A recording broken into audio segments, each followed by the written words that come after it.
Alright everyone, what's going on? My name is Jared and I'm from TechWorks, and today I did the unthinkable. There it is. Hot off my video of saying don't get the iPhone XS Max. By popular demand, we have XS Max.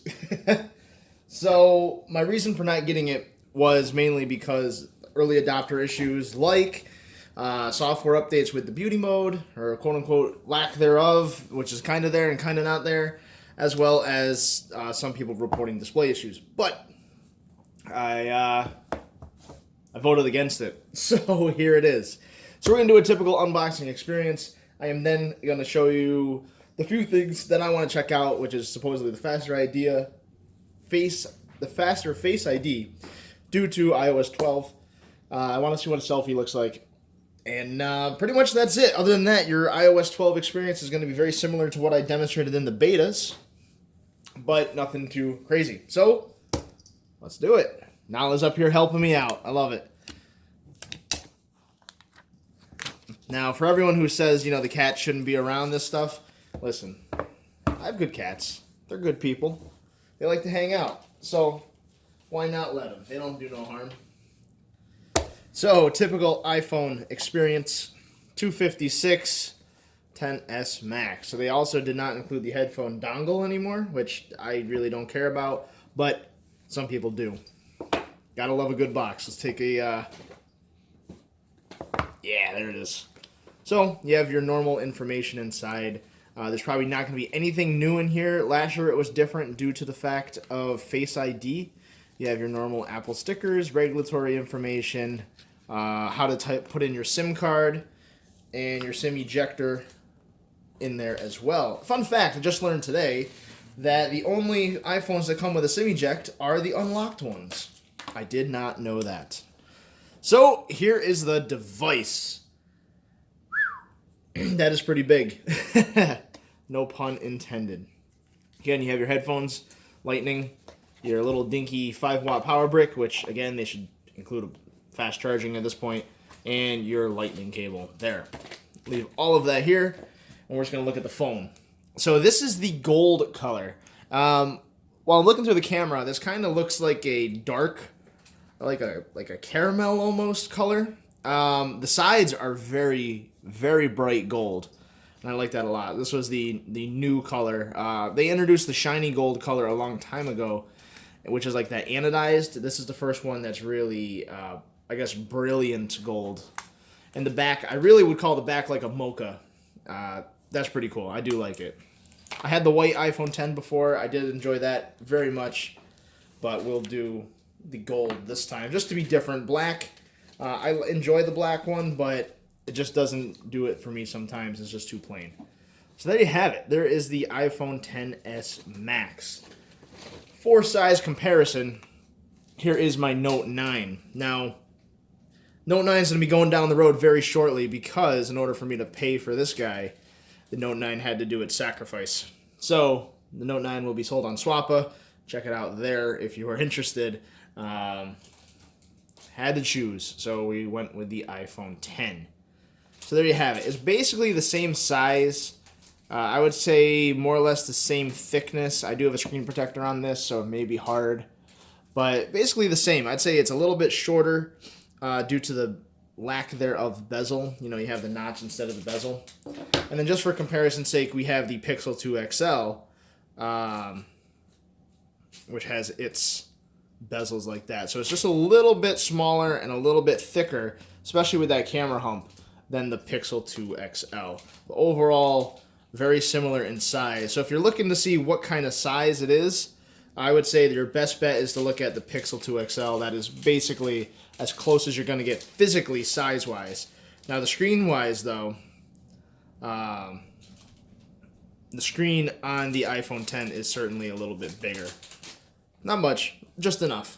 So I purposely did not look at this phone when I was at the Apple store. I walked right by it and walked over to the Apple Watch station because I didn't want to be led astray. I wanted to have my first experience be unscathed. And you know what? It's a big iPhone X, but I'm always impressed at the materials and the build quality that Apple uses. I try to be as unbiased as possible when it comes to tech reviews because there's people in both camps, Android and Apple. But this one, the build quality, especially the last devices with the glass, has really blown me away. They feel like the money you're spending. And then in comparison, the Pixel 2 XL, which was arguably one of my favorite devices in a very long time, it just doesn't have that feel to it. And while this was probably the same price, a few $100s cheaper than the iPhone 10 last year, the feeling, the weight of the device is just not to the same expectation for arguably the same amount of money. And the Note 9, I'd say, is the closest experience to that, but at that point, you're also dealing with a $1,000 phone. So I'm going to put my information in. And alrighty, so we finally got it back up and going.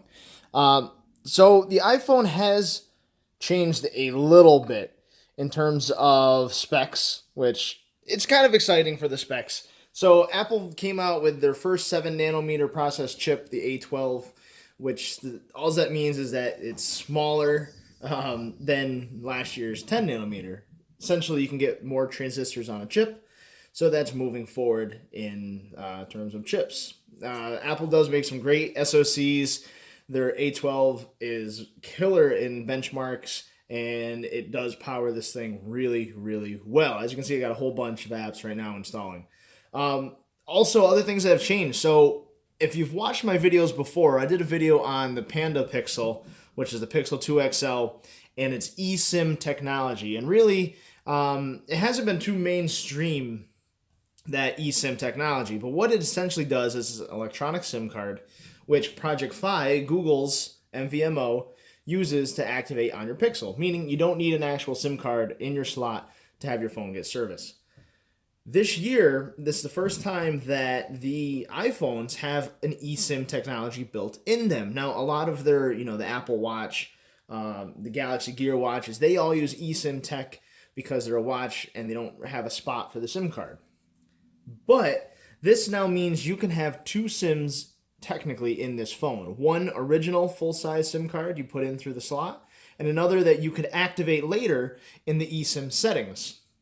It's due to launch in iOS 12.1. The beta is out now, which I do plan on running. But T-Mobile hasn't hopped on board yet, and that's totally okay. When the time comes, I will absolutely try it. Then I have to have one phone again, so that would be pretty cool. Other things that have changed. The IP rating finally caught up to its Android counterparts. So Samsung for years has had IP68 rated, which is 3 meters for 30 minutes. And now finally, iPhone joins the club. If you watch some videos like Everything Apple Pro and some other people, they tested it and they say the phone is, completely, basically waterproof now. You can't kill it. I wouldn't take that to heart. It's still just a water resistance rating, but you can feel better now. If you drop this in the deep end of the pool, you'll probably be just fine. Something else that has changed with iOS 12, Face ID has gotten quicker. I don't know if you saw that, but I'm looking directly at it. Bam, there you go. So I don't know if that's earth-shatteringly fast or better or anything like that, but it does seem quicker, and I know a lot of that has to do with iOS 12 because it was faster when I used it on my iPhone 10, but it is faster in general, and I know they did tweak some of the technology up in the top. As you can see right now, being that I have a screen or a wallpaper that's mostly black, you don't see the notch, but of course you have the notch there, and that is no problem. So what else do we got going on? The screen was rated the best screen by DisplayMate for color accuracy, high definition, or HDR, all things like that. DisplayMate gave it a great score, not for HDR, this isn't an HDR screen. Great for color accuracy, color representation. They rated it even higher than the Note 9, which a few months ago they had rated the best screen ever. So we're just now battling over the specs. Lastly, they did tweak a little bit of stuff in the camera settings. You do have your portrait mode as usual. So you go like that. Let's back away a little bit. Snap it. So now what you can do in post-processing, you can actually edit the value that amount of blur. So you can make it f1.4. You can kind of see over here how the edges of the box are really blurred. And then if I drag it all the way out to f16, it's basically a fully clear shot. And anywhere in between, that gives you a good look. I'd say maybe around f.4.5 gives it the most natural. And of course, you can tweak it more from there. Contour light, stage light, all the other effects that you had, like so. So that definitely changed. They are looking to implement this on the fly, live focus, I would call it, esque photo editing, similar to what the Note 9 has, meaning as you're taking the shot, you can sit there, drag the slider, see how you want that portrait mode to come out. Last thing I wanted to check out real quick is the selfie cam. So Lou from Unbox Therapy did a whole big thing about how, I'm not going to do portrait for it, but so this is a pretty well lit room. Zoom into the face details there. So not bad. I wouldn't say I see a huge lot of face smoothing, maybe through the camera, but I see different colors and tones. Being that I do have blonde hair, obviously my eyebrows are always light, but you get some really good details in the facial hair, the goatee area. So I will do more testing on that and get back to you. Other than that, it's the same old iPhone you know and love.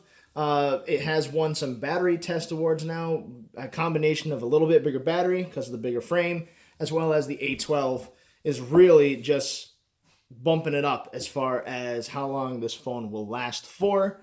And again, in the next video, I will report back and let you know just how long it lasted. And we'll go more in depth about the little tweaks and nuances that I've seen or haven't seen in the new iPhone. So there you have it. I caved in. I'm a liar. I said I wasn't going to get it. Here it is. I got it. But iPhone is kind of where I started.